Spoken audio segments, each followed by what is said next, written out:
said that the window did. Okay. All right, ready? Okay. So we're going to talk about potty training today, and I know there's a lot of programs out there. This is just one that we've utilized for years, and that's worked really well. And this training is broken down into two parts. So the first part, we call it pre-toileting, and it can start anytime and last any length of time. Because what we're trying to get to is, before we actually start the toilet training, is to make sure the child is prepared for that. So the pre-toileting, just a few things to think about. What you're going to want to do is, even while the child is still in diapers, start thinking about the words that you want to use so like you want to say pee-pee or poo-poo or number one, number two. My mother-in-law used to call it big toilet, little toilet, so whatever you want to use, but those terms need to be referred to the diaper usage. So you can say, oh, did you just pee-pee in your diaper, if that's what you're going to choose to use, or did you just poo-poo in your diaper? The terms that you decide to use, though, must be a kind of a positive term. You don't want to use something that's negative or that would embarrass the child if you used it in public. So you wouldn't want to say like, oh, did you go stinky or icky, something like that, because they wouldn't want to hear that if they were maybe in a restaurant or something like that. And then any caregivers that are taking care of the child during the day, let them also know the terms that you're using so that they're kind of on board with everything. And those terms, like I said, need to be non-judgmental and not embarrassing. Also, then when you start to see them use the diaper, you'll use that term. Or even if you're changing the diaper, you'll use that term. Oh, let's change your diaper, you went poo-poo. Or let's change your diaper, you went pee-pee. Or when they get to the point where you can see they're doing it, then you can bring it to their attention, still using those same terms. It's harder to catch a child that's urinating in their diaper, but sometimes they will stop. You might kind of see a little shudder from them or something like that. It's easier when they get older to know that they're having a bowel movement, because they might even go around the corner or hide behind the furniture or something like that. Meanwhile, also during this time, we're going to try to move everything to the bathroom. And that sounds really, really awful, but you're going to want to change diapers in the bathroom. You're going to want to clean up accidents in the bathroom. And the purpose for that is because down the road, you want them to understand that everything that takes place with this takes place in the bathroom. So, because they're going to have to leave movies, they're going to have to leave playing in the backyard, they're going to have to leave videos to go into the bathroom to take care of this. So it's important that you remove them and put them in the bathroom to change diapers and clean it up. So you can kind of keep maybe like just those from the dollar store, those shoe holders over the door, and you can kind of pack the stuff into that for the day, something like that to make it easy for you. It can last a long time to do the pre-toileting, because a child becoming ready to potty train is completely a muscle issue. So you don't want to start until they're at least over 2.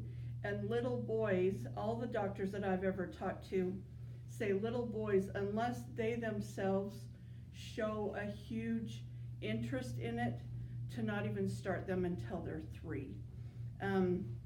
They say they normally don't have the muscle control they need until they're 3, and so it becomes a very negative, scary experience for them, because they want to do it, they just don't physically have the ability to do it. So one of the things that you can set up is also a baseline of toileting habits. This is just a simple one to kind of keep track when you feel like you're getting where you want to start toilet training them. That way you can keep track of how long are they staying dry throughout the day? Are they waking up from naps dry? Are they waking up first thing in the morning dry? It's hard to catch them first thing in the morning because usually urinating is the first thing they're going to do after they wake up. So you might want to have them in clothing to kind of gauge it by where you can sneak in first thing in the morning. If you know they normally wake up about 7, kind of sneak in maybe like 6:30 and put your finger in there to see if it's still dry. Then you know that they're getting that muscle control that they need. Also, we want the child to get used to sitting on the actual toilet or potty for at least 3 minutes without being scared. You can use the toilet seat that clips onto the big toilet, or you can use the little side toilet. If you wanted my opinion, it's usually best to use the one that goes onto the big toilet, just because if you potty train them to that little toilet, you end up doing a re-potty training to the big toilet.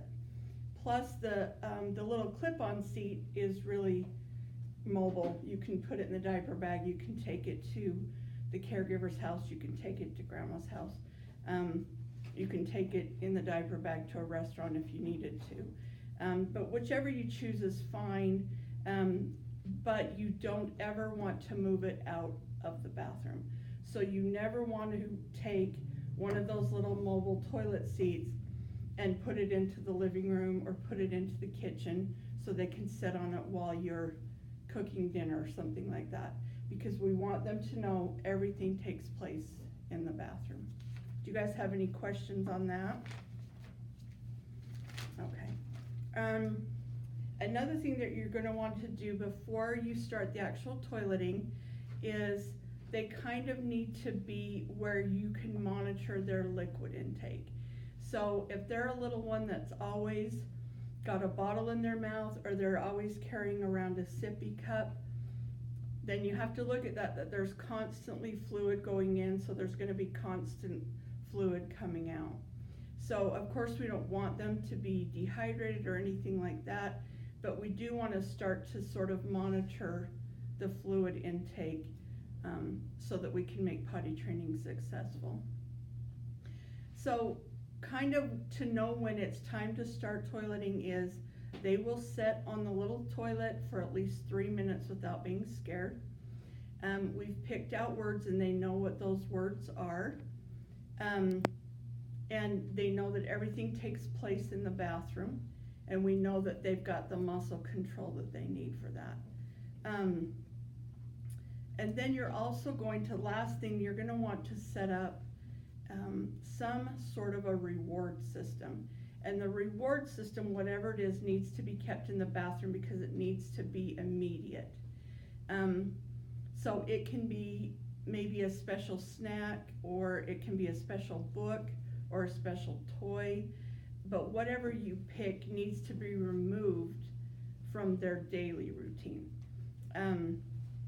When I was potty training my kids, we used Starburst because they were individually wrapped and could sit in a bowl in there and not be contaminated with anything, and then they knew that they would just get one Starburst. I had one of my kids that their reward was simply to call grandma and tell them that. And so whatever you feel like motivates them, that's going to be the thing that you want to use, because it does need to take place right away. Some kids, it's just flushing the toilet, they get excited to do that.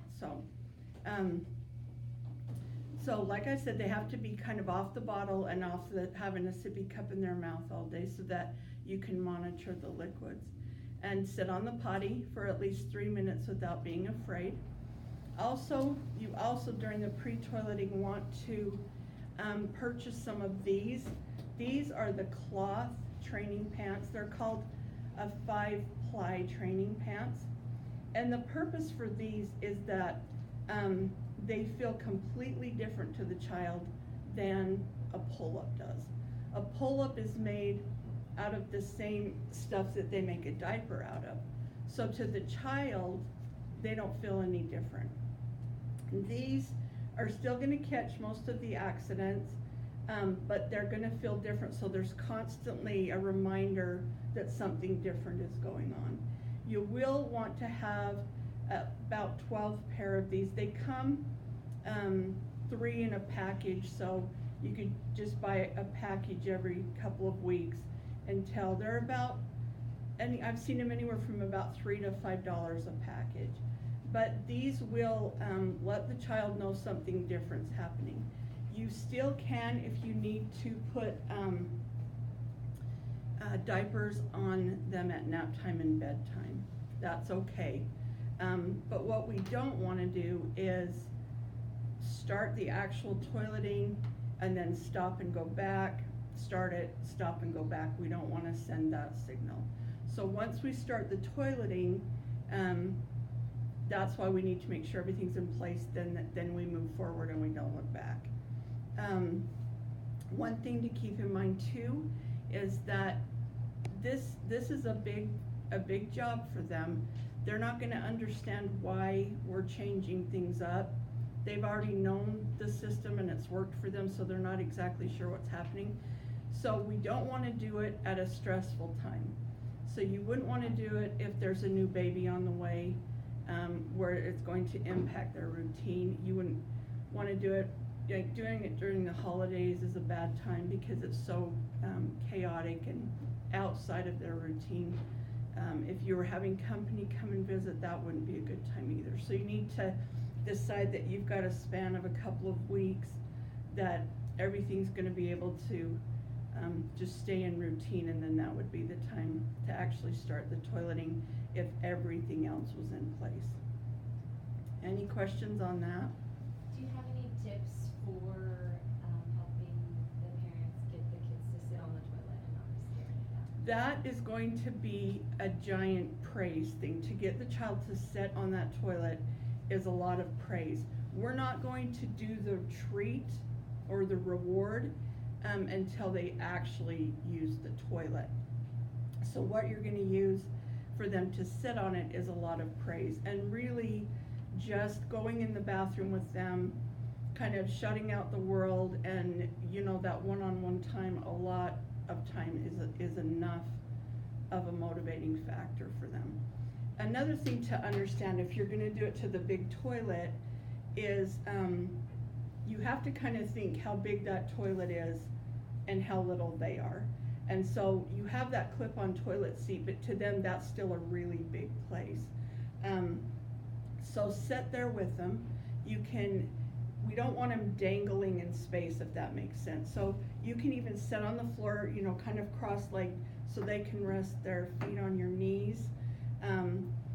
I've seen the toilet seats that clip onto the toilet that actually have 2 little handles on each side.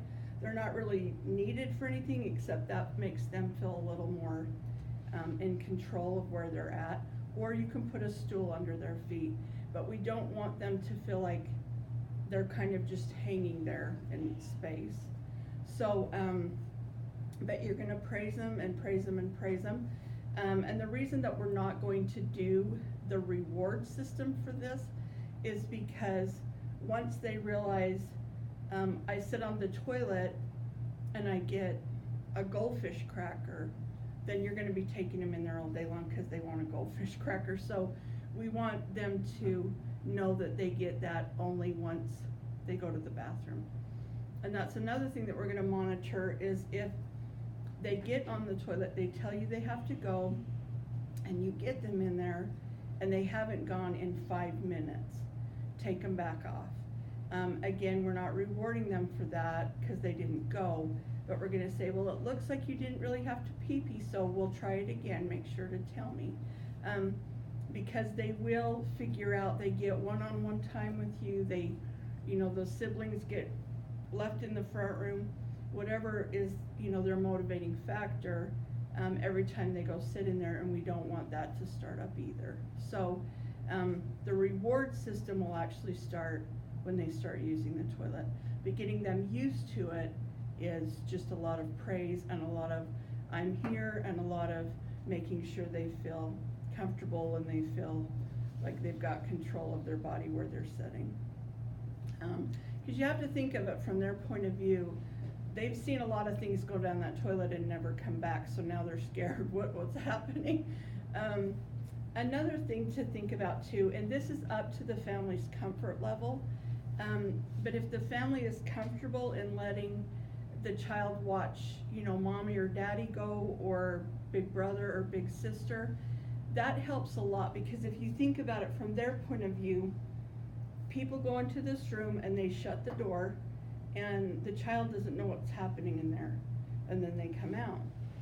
And so, but that is absolutely up to the comfort level of the family. Some families are okay with that and some aren't. One thing to remember, if you have a male child and dad or older brother is going to, let them come in with them, to make sure that they sit down. They see dad or brother sit down. We don't want to start a little boy right away urinating in the toilet from standing up, because when you're just learning this, a lot of times urinating will trigger a bowel movement. So now they're standing there, they had this bowel movement, and now they're scared to death. This was scary, this wasn't how it was meant to be. So they will learn how to stand up, I guarantee it, but in the beginning, teach them how to sit down. Any questions on that at all? These are real old school. These are vinyl pants that they had way back for little ones with cloth diapers. You can still buy these. You would only need one package of these, which it comes in 3 to a package. But if you had to go to the grocery store or something like that really quick, and you've put them in this, of course take them to the bathroom right before you leave, and you've got them in this, but you could put this over these just for the length of time that you're out running those errands. These are really uncomfortable, but they are going to help catch an accident so that we don't have a big, the car seat now needs to be cleaned and things like that. But you don't need as many of these. You do need probably about 12 of these just for laundry. All right, let me make sure I've covered everything. And all of this needs to be done with all the caregivers kind of on the same page, so they're all using the same terms. That's why the little clip-on toilet seat's a little bit easier to take to the caregivers' houses, so it's always the same toilet seat. And then accidents. There will be accidents. So what we want to do for accidents is, again, we're going to try to keep this whole process very, very positive. So accidents are going to be treated very calmly, almost robotic-like. So we're not going to get into a big, oh my gosh, I can't believe you did this sort of thing. It's just going to be, okay, you had a little accident, let's go in and clean up the pee-pee, and you're again going in the bathroom for that part. And then once it's done and you come out of the bathroom, then you can say to them, okay, now next time let mommy know, and we can come in before we have an accident. We don't really want to discipline over this or anything like that, because we at no point want this to become a negative experience. If it becomes a negative experience, and it's scary to them, you can end up with a bed wetter, and you can end up with a little one that wets the bed clear into their teens if this becomes a very negative experience for them. So that's why we're making sure they're ready, and we're going to keep it positive, and we're not going to have a fit over accidents. We're not going to be happy about them, but we're going to treat them very neutral and just clean it up, and then let them know, now next time let mommy know, so that we can come in before we have an accident. Like I said, we need to be, like anything else in their life, we need to be very consistent with this. So that's why you don't want to start the actual toileting, start it, stop it, start it, stop it. But one thing that I do want to really get across is, if you feel like everything is in place and there's no reason that this shouldn't be happening, make sure there's nothing medical going on. I had a friend, and her little guy for years wet the bed, and some of the doctors, this was a long time ago, we're just saying, well, let him sleep in it. Let him, he needs to learn. And so she was doing what the doctors were telling way back then. He's way past his 40s. But finally, she took him into a urologist after, and it went on, he was probably in his teens, in his maybe 13, 14. And it impacted his life greatly. He didn't go to overnights, he didn't go camping trips, he didn't do any of that. She took him in finally to a urologist. He looked at him and said that the walls of his bladder were so thick, he couldn't feel that pressure of needing to go to the bathroom. So by the time he even knew he had to go to the bathroom, it was too late. So it was a little same-day surgery, they helped him, and it never happened again. So we do want doctors to be in on it. If you feel like everything's in place, you have no idea why this isn't happening. We do want to make sure there's nothing medical going on. Also, if your little one has been potty trained and then all of a sudden reverts back, again, we need to find out if there's anything medical going on. But you can have that happen if, for example, they got a stomach bug or they had a case of diarrhea or something like that. You can have them go backwards a little bit. Again, we need to just keep that very positive and say, I know your tummy hurt, that's why we're having these accidents, so let's just keep working on it. Because again, we don't want this to be negative for them at all. Any questions on that at all? Does that make sense? Yes. Can I ask you a question?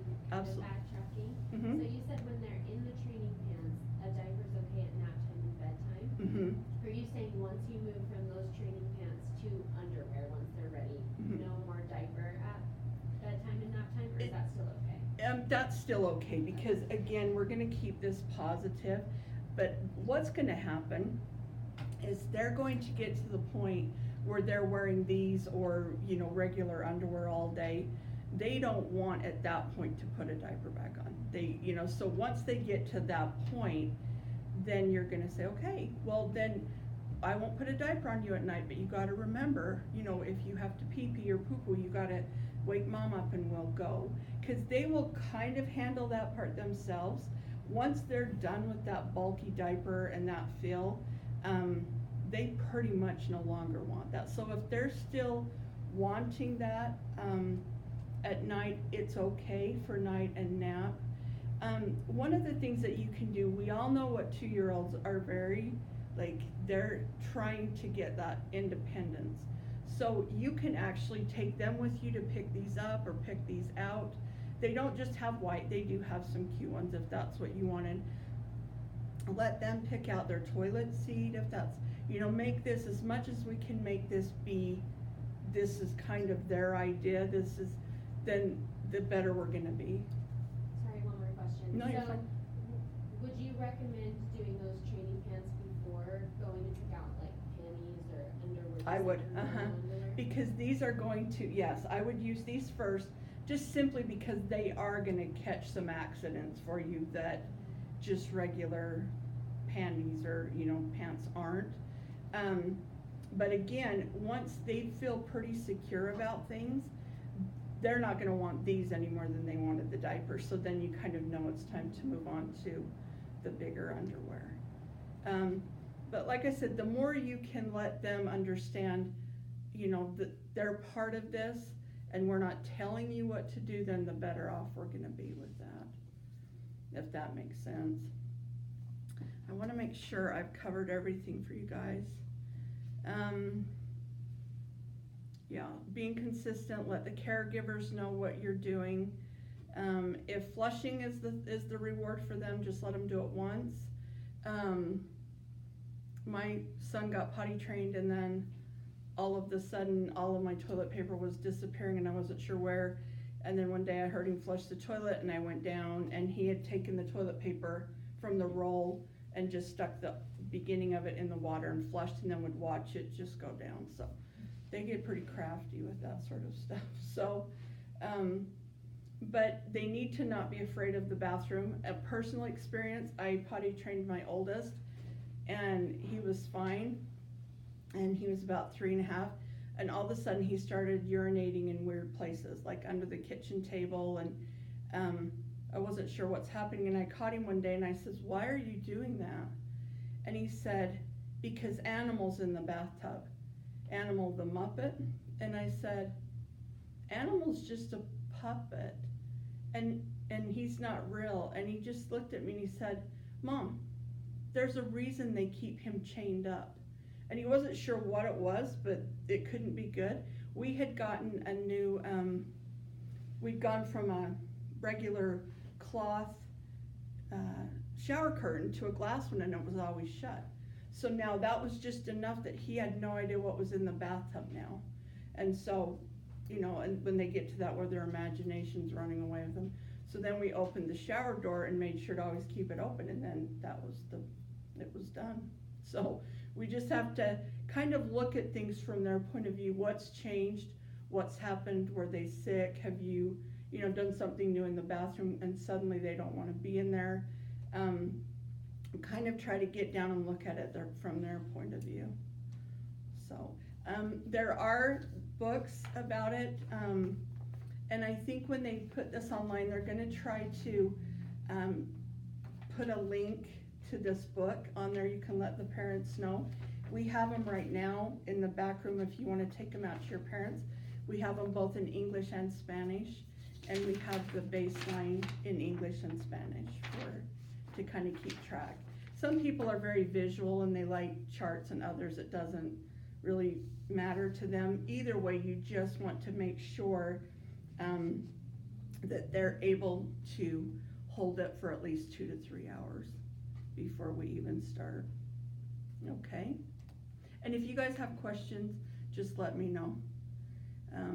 And I can help you with that. Or if you have a parent that's got a question, they can call me anytime and we can go over it. Okay? There's an excellent book out there. I'm trying to think. They can just look it up on Google or Amazon, but there are books on how to potty